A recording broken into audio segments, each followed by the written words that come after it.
जय हिंद, बहुत बहुत स्वागत है सबका। देखिए इस वीडियो में हम लोग बात करने वाले हैं बीपीएससी टीआरई 2.0 में जो सर 9-10 का एग्जाम हुआ था ना, और उसमें मैथ्स का कटअप आप देखे होंगे काफी हाई गया था। तो किस प्रकार का क्वेश्चन आया था और क्या अप्रोच होना चाहिए था, आखिर इतना कटअप क्यों गया था। तो कुछ क्वेश्चन अभी मॉडल के तौर पे दिखाते हैं, लेकिन आप बने रहिए हमारे साथ। यकीन दिलाते हैं कि आने वाले टाइम में बेहतर से बेहतर कंटेंट आपको प्रोवाइड करेंगे।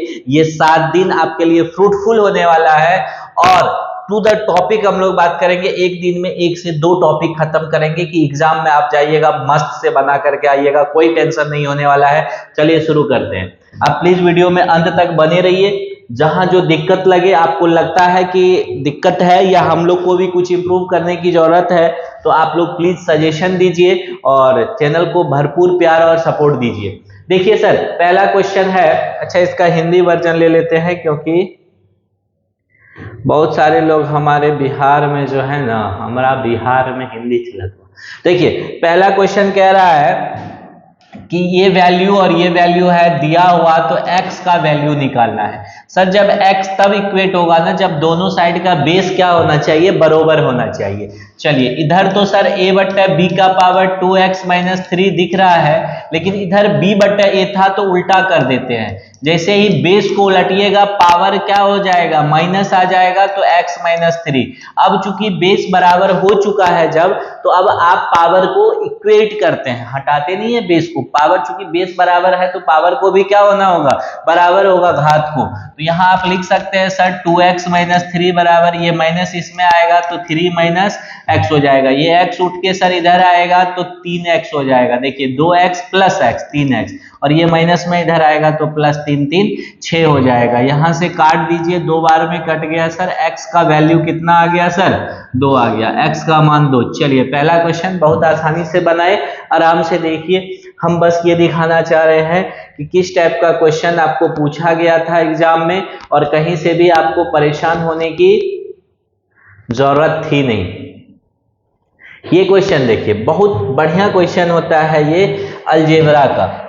दोनों तरीका बताते हैं, एक लाइन में बनाने का तरीका भी बताएंगे। x - 1 बट्टा x बराबर 2 है सर, तो दोनों साइड स्क्वायरिंग कर दीजिएगा ना, तो क्या हो जाएगा, x² + 1 बट्टा x² हो जाएगा। a² + b² - 2ab कीजिएगा, x कट जाएगा, 2 बचेगा, बराबर का 4 हो गया। इधर स्क्वायर कर दिए तो बराबर 4 हो गया। ये सर इधर जुड़ जाएगा तो x² प्लस का बराबर ये 4 2 6, फिर से स्क्वायर कर देते हैं क्योंकि पावर कितना चाहिए आपको, 4। तो जैसे ही स्क्वायर कीजिएगा सर, ये x² a² + b²। आप प्लस 2ab कीजिएगा तो ab करने पे ये x² कट जाएगा, तो 2 बचेगा, बराबर 6 का स्क्वायर 36। ये इधर भेजिएगा तो x का पावर 4 + 1 बट्टा x का पावर 4 बराबर हो जाएगा 36 घटा 2 बराबर 34। कौन सा ऑप्शन हो जाएगा, इनमें से कोई नहीं। ये बड़ा जिगरा चाहिए सर लास्ट या 4th ऑप्शन को मारने के लिए। जब तक आप कंफर्म नहीं है तब तक नहीं कर सकते हैं। देखिए यहां से आंसर डायरेक्ट दिख रहा था हमको, x - 1 बट्टा x बराबर 2 है ना, चूंकि पावर 4 चाहिए ना, तो पहले क्या कीजिए, एक बार जैसे ही स्क्वायर किए 2 दूना 4, इधर माइनस था तो 2 इधर आकर के जुड़ जाएगा, कितना हो गया 6। फिर पावर कितना था, 4 था, तो एक बार इसको और स्क्वायर करेंगे तो 6 के 36 हो जाएगा। इस बार लेकिन घटा 2 करेंगे क्योंकि जब एक बार स्क्वायर किए हैं तो माइनस भी प्लस में बदल चुका है। एक लाइन में आंसर दिख रहा था हमको सर 34 होगा इसका आंसर। 73 नंबर क्वेश्चन सर उड़ाते हैं धज्जी। देखिए कितना आसान सवाल है। 27 को सर जब भी यहाँ पावर क्या दिखेगा आपको एग्जाम में, फ्रैक्शन में दिखेगा ना, तो 27 को तोड़ दीजिए सर। 3 का पावर 3 लिख सकते हैं, 1 बट्टा 3 जोड़ 243 को सर क्या लिख सकते हैं बताइए, हमको लगता है 3 का पावर 5 लिख सकते हैं, और बट्टा 1 बट्टा 5। 3 का पावर 5 243 होता है। आप करके देखिएगा, 3 3 कट गया, 5 5 कट गया, क्योंकि पावर का पावर है तो गुना होता है। यहाँ 3 बचा और यहाँ 5, सॉरी यहाँ भी तो 3 ही बचा, तो 3 + 3 बराबर कितना हो जाएगा सर, 6 हो जाएगा। कितना हो जाएगा, 6। ऑप्शन नंबर किसके साथ जाइएगा, ए के साथ जाइएगा। बेहिचक, कहीं कोई समस्या नहीं होनी चाहिए आपको इस तरह के क्वेश्चन में। 9th 10th मैथमेटिक्स दिखा रहे हैं सर, कटअप क्यों गया ज्यादा, ये भी आज आप समझ जाइएगा। चलिए 74 नंबर क्वेश्चन आपके स्क्रीन पे रहा, इसका क्या पूछ रहा है सर, एलसीएम पूछ रहा है। सर इसका फैक्टर तोड़ करके देखिए तो ये आपको नहीं लग रहा है कि एक्स स्क्वायर, ये दोनों का गुना 6x स्क्वायर आ रहा है, तो 2x प्लस 3x में 5x टूट जाएगा प्लस का 6, इसमें से सर x कॉमन लेंगे तो x प्लस 2, यहाँ 3 कॉमन लेंगे तो x प्लस यहाँ 3 होगा, दोनों को गुना करके देखिए उतना होगा। इसको भी तोड़ने का कोशिश कीजिए, ये a प्लस बी का होल स्क्वायर दिख रहा है, मतलब x प्लस 2 का होल स्क्वायर दिख रहा है, x प्लस 2 और x प्लस 2 दिख रहा है। तो एलसीएम में पहले तो जो कॉमन है उसको लेना ही लेना है, तो x प्लस 2 लेना ही लेना है, लेकिन उसका बड़ा वाला पावर, तो यहाँ x प्लस 2 का पावर 2 है तो 2 लेंगे, और जो एक में है उसको भी ले लेंगे, तो ये हो गया इसका एलसीएम x प्लस 2 और x प्लस 3। जहां कुछ नहीं बुझाए तुक्का मारना हो, सबसे बड़का वाला ऑप्शन को मार देना है, कोई टेंशन नहीं है। आगे आइए 75 नंबर का क्वेश्चन था जी, हम कई वीडियो में सर ये बताए हुए हैं, आज से नहीं, जब से हमको याद है हम वीडियो बनाना शुरू किए होंगे तब से कई बार इस क्वेश्चन को घिना करके बताए हुए हैं कि n प्राकृत संख्या के घनों का योग होता है n इंटू n प्लस 1/2 का whole square, n into n plus 1/2 का होल स्क्वायर। n प्राकृत संख्याओं का योग होता है n इंटू n प्लस 1, जब केवल स्क्वायर स्क्वायर नहीं रहेगा, घन नहीं रहेगा, तब n लगातार प्राकृत संख्याओं का योग होता है n इंटू n प्लस 1 होता है। और ये जो देख रहे हैं आप n into n plus 1 into 2n plus 1/6, ये स्क्वायर का योग होता है, 1 square 2 square 3 square dot dot dot dot n तक के स्क्वायर का योग ये होता है। और जो अभी आंसर बताए ये क्यूब का होता है। कभी कभी इस फॉर्म में भी सर आपको पूछेगा एग्जाम, तो वैसी स्थिति में आप क्या कीजिएगा, ये फॉर्मूला याद रखिएगा, इसका औसत भी पूछा जाता है।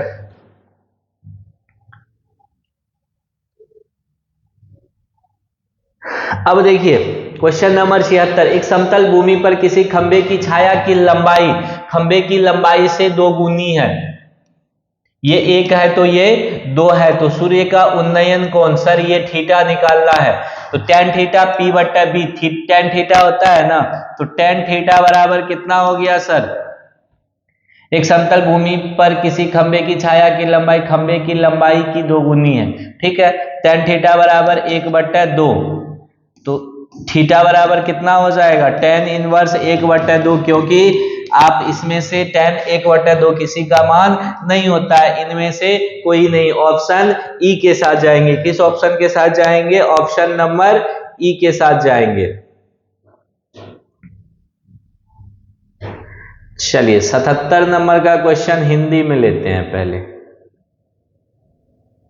देखिए साइन 300 का मान पूछा था, किसी का भी मान पूछेगा ना सर, आज के बाद आपको दिक्कत नहीं होगा, टेंशन नहीं होने वाला है, आराम से देखिए। साइन 3000 का, सॉरी 300 का नहीं 3000 का, तो साइन 3000 में आप पाई के टर्म में पहुंचने का कोशिश कीजिए सर। पाई का मान होता है 180, 180 को 15 से गुना, 180 डिग्री को 15 से गुना कीजिएगा 2700 होगा।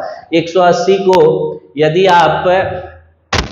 आप कर दीजिए 18 दूनी 36, 18 दूनी 36, 360, तो 3060 डिग्री हो जाएगा। मतलब अगर 17 पाए माइनस 60 डिग्री ले ले तो हमको लगता है पहुंच जाइएगा।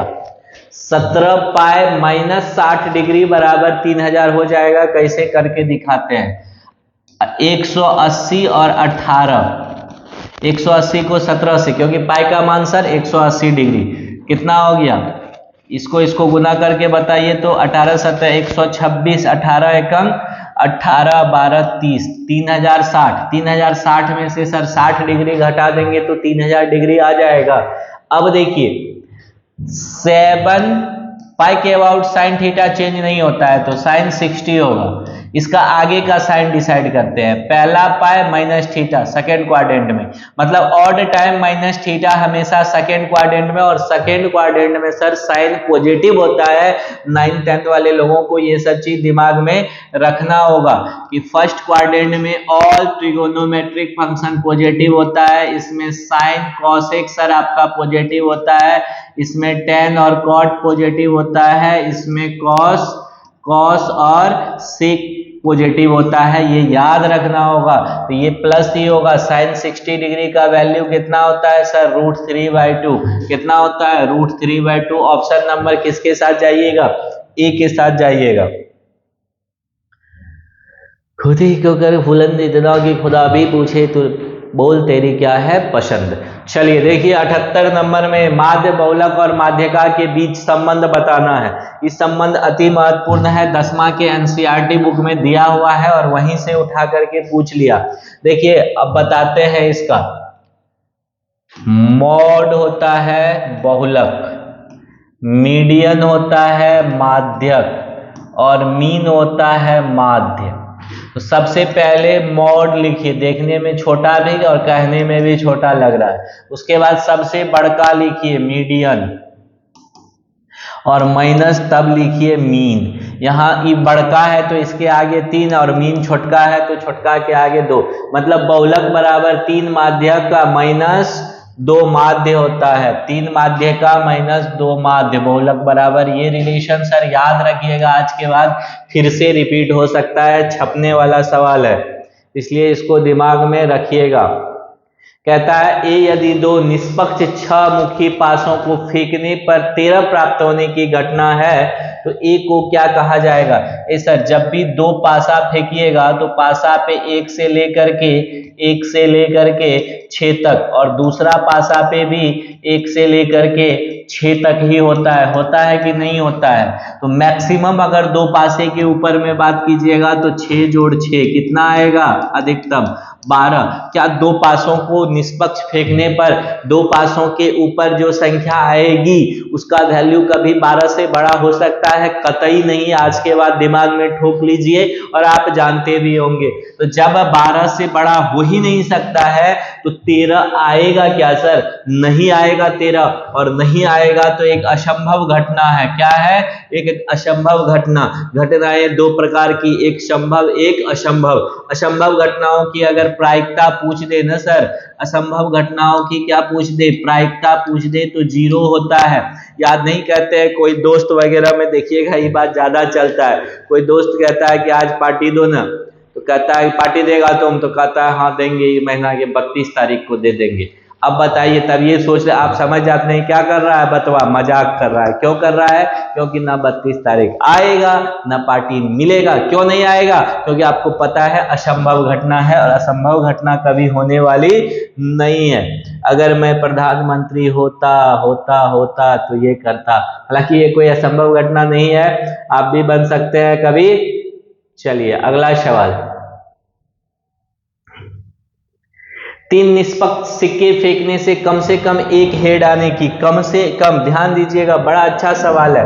3 सिक्के को फेंकिएगा। एक बात बताइए सर, एक सिक्का को फेंकने पर कुल जो आता है सैंपल स्पेस, जिसको कुल घटनाएं, कुल संभव घटनाएं, वो 2 आता है। 2 सिक्का को फेंकिएगा तो कितना आता है? 4। 3 सिक्का को फेंकिएगा तो देखिए ये 2 का पावर 1 है।